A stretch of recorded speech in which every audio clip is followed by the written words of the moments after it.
Pedir a Dios que esa pesadilla termine. Pasaron desde mayo de 1982 hasta mayo de 1985, unos años increíbles, llenos de alegrías, ternuras y sobre todo de mucho amor entre Sofía y yo. Entrando el año de 1986, habíamos dejado de ver a toda la gente que había participado en esta experiencia. De repente, cierto día tocaron la puerta. Al abrir nos encontramos con la agradable sorpresa de que Javier fue a visitarnos, enterándonos que se había separado de Sol por problemas personales y se encontraba viviendo solo y trabajando en una compañía de computadoras. Para esta fecha yo estaba trabajando en un banco. Platicamos de diferentes temas, muy agradables por cierto, hasta tocar nuevamente el de la experiencia sobrenatural, la cual había dejado marcadas nuestras vidas. Nos preguntó que si ya no habíamos visto o percibido algo, a lo que respondimos que eso se encontraba en el olvido y preferimos no recordarlo. Entonces nos comentó que un año atrás fue a visitar a su madre, que se encontraba viviendo en otro estado de la República y alejada de todo referente a la brujería. Y nos manifestó que el demonio que habíamos desatado regresaría a terminar lo que había dejado pendiente, con la intención de llevarse a la mayoría de los que habíamos vivido dichosa experiencia. Que por cierto, después de ese día nunca habíamos comentado con nadie. Le platiqué que yo estaba tranquilo con mi familia y trataría de evitar en todo lo posible cualquier tema referente a fantasmas. Sin decir más palabra, únicamente que tuviéramos cuidado. Se retiró y quedó en comunicarse posteriormente. Días después le comenté con un amigo de nombre Jorge, con quien había nacido una gran amistad. Él mencionó que el fin de semana se iría con su novia a un pueblo a las orillas de Toluca. Su novia tenía una tía que se dedicaba a practicar la magia negra y le comentaría lo acontecido para que le diera su opinión. Ese fin de semana Jorge se fue con su novia. Partieron en la mañana del sábado. Yo estaba con Sofía en la recámara cuando sonó el teléfono como a las 10 de la noche. Ella contestó. Posteriormente me comunicó con Jorge, que por cierto se escuchaba muy alterado y me dijo, Carlos, no te duermas, ya platiqué con la tía de mi novia y me dejó muy impresionado, me urge hablar contigo y con Sofía, espérame. Esa noche lo esperamos hasta que el sueño nos sorprendió.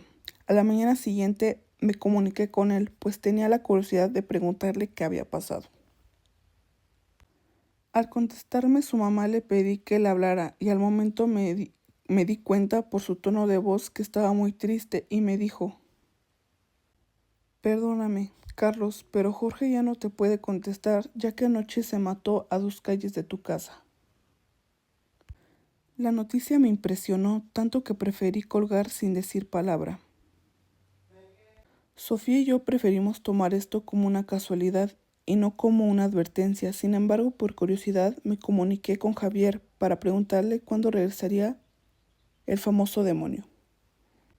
Él me respondió que antes de que se cumplieran 10 años y que recordara que dicho ente podía estar en cualquier lado, ya que lo único que habíamos hecho era atraparlo y sacarlo entre las cenizas para depositarlo lejos de nuestro alcance y que pensara que la primera persona que pasó por ese lugar de seguro se lo había llevado. Entonces le pregunté por qué antes de 10 años. Él contestó que no sabía con qué exactitud, pero que eso se lo había comentado su mamá, que nos había informado únicamente por decirlo y no con la intención de sugestionarnos. Entonces le comenté lo de la muerte de mi amigo Jorge, a lo que aclaré que simplemente se había tratado de una casualidad, que olvidara el asunto, por lo tanto preferimos terminar la comunicación despidiéndonos gratamente. En el año de 1986, el nacimiento de mi segundo hijo fue Mujercita, dejó marcada una nueva trayectoria en nuestras vidas. Pasaron los años 1987, 1988 y en el año de 1989 teníamos de amistad a un amigo de nombre Paco, quien visitaba con gran regularidad la casa. Su amistad era muy sincera, pero cierto día, mientras comíamos, Paco nos platicó de una amiga de nombre Marta, quien se encontraba desconcertada por una serie de fenómenos que sucedían dentro de su casa. Le pedí que me explicara más sobre el caso y él me pidió que platicara con ella, pues ella vivía con sus dos hijos muy pequeños y estaba desesperada por lo que estaba pasando. Sin hablar más, quedamos que el fin de semana siguiente la traería para platicar con nosotros. El fin de semana se presentó Paco con su amiga. Esta, al conocernos y saber de la historia que habíamos vivido, de inmediato nos empezó a comentar que vivía tranquilamente con su esposo en Rinconada de Aragón, atrás de Plaza Aragón. Cuando empezó a notar que su esposo le era infiel, le recomendaron una bruja de nombre Margarita, quien le dio cierto amuleto para traer de nueva cuenta a su esposo, que se había separado de ella hacía un par de días. Después de la visita a la ya conocida bruja, le empezaron a suceder cosas extrañas, como que se le prendían las luces, los ya conocidos cambios de temperatura y como si algo se hubiera a los pies de su cama y a la de sus hijos. Los niños estaban aterrados. Por tal motivo, hablé con ella para informarle que nos trasladaríamos a su casa a la mañana siguiente y que por lo pronto se quedara a dormir con nosotros hasta resolver el problema. Marta estaba muy nerviosa, me pidió que fuera a su casa. Me negué al recordar lo que habíamos vivido, pero al platicar con Sofía, me hizo notar que si el espíritu o ente que habíamos visto estaba metido en la casa de esa persona, era justo que tratáramos de ayudarla, porque quizá haberla conocido no era una simple casualidad. Ya dormida Marta, Sofía me llamó para decirme que tuviéramos cuidado, ya que no podría saber si lo que estaba en su casa era lo mismo que a lo que nosotros habíamos enfrentado. Pues la mamá de Javier había comentado que no habíamos destruido el ente que se había invocado años atrás y que podría ser que éste se encontrara dentro de la casa de Marta. Sin embargo, le comenté que de alguna forma teníamos la obligación de ayudarla, así como alguien nos había ayudado a nosotros. Me comuniqué de inmediato por vía telefónica con Jorge a Guadalajara. Cuando me contestó dijo que trataría de evitar en todo lo posible tener contacto con cualquier cosa sobrenatural. Al darle más explicación del caso, se interesó de tal forma que de inmediato me pidió que lo esperara, que saldría en el primer vuelo a México y que llegaría en la madrugada. Intentamos descansar y le pedíamos su total discreción al respecto, mientras se dirigía al punto en donde nosotros lo esperábamos. Cerca de las 6 a.m., Jorge tocó la puerta de la casa. Era evidente que para entonces ya contaba con más edad y tenía mayor criterio, y que su inquietud era enfrentar lo que había pasado en 1982. De inmediato pidió ver a Marta, la cual se sorprendió al conocerlo y le impresionó el hecho de que hubiera viajado en avión desde Guadalajara a México únicamente para atestiguar el suceso. Pensamos dirigirnos a su casa para constatar la serie de fenómenos tan similares a los acontecidos en nuestra experiencia personal. Cerca del amanecer, de nueva cuenta tocaron a la puerta. Era Paco, quien nos había presentado a Marta. Su intención, al igual que la de Jorge, era testimoniar los sucesos, ya que él se encontraba incrédulo de los fenómenos de este domicilio. Minutos después abordamos el carro de Marta, acompañándola Jorge, Paco y yo. El trayecto fue algo tenso, no podría explicar ni descifrar cómo pasó, pero pude describir cómo era la casa, en qué forma se encontraba distribuida y también cómo estaba amueblada. Lo que llamó mucho la atención de los que viajábamos en el vehículo era que Jorge pudo trasladarnos desde la casa de nosotros hasta la casa de ella sin ningún contratiempo. Al llegar, sin necesidad de que nos señalara su domicilio, nos estacionamos y nos dirigimos directamente a la casa. Al abrir la puerta, de inmediato se podía sentir la presencia de alguien y evidentemente lo que fuera nos estaba observando. Claramente también la temperatura empezó a descender y las flores que se encontraban en medio de la mesa ya estaban en estado de descomposición, aunque se habían puesto en ese lugar apenas unas horas antes. Paco se encontraba demasiado nervioso, comentando que sentía que algo se encontraba a sus espaldas.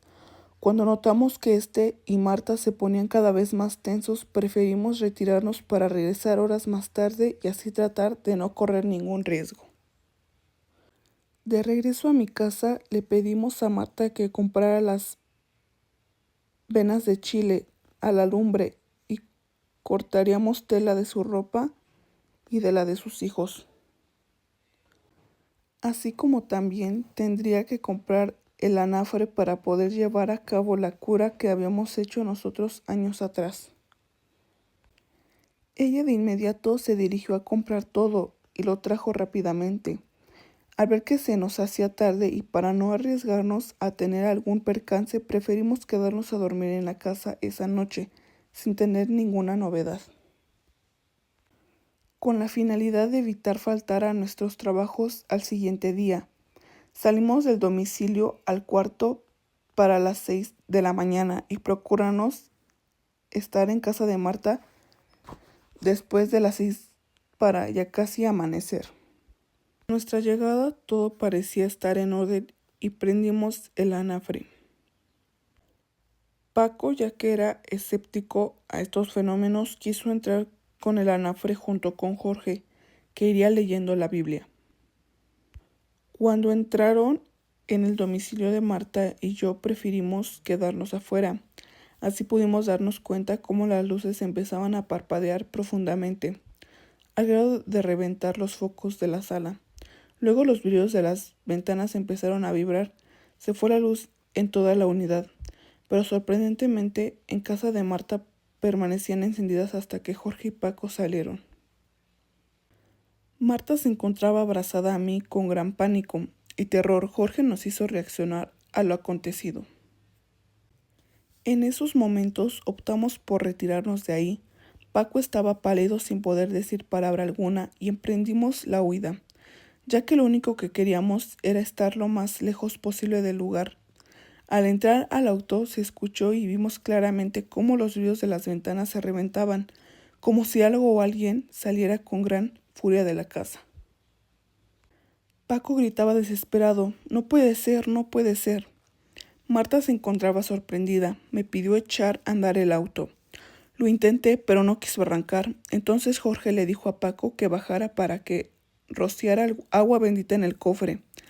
Al hacerlo, pareció arrancar con gran fuerza, pero inexplicablemente cuando tratamos de movernos del lugar, el carro estaba frenado. Por lo tanto, Paco bajó de nueva cuenta rociando el líquido a todo el vehículo y de inmediato arrancó sin detenerse hasta encontrarnos en casa. Marta estaba totalmente sorprendida, igual que Paco, quien se encontraba demasiado pálido de miedo.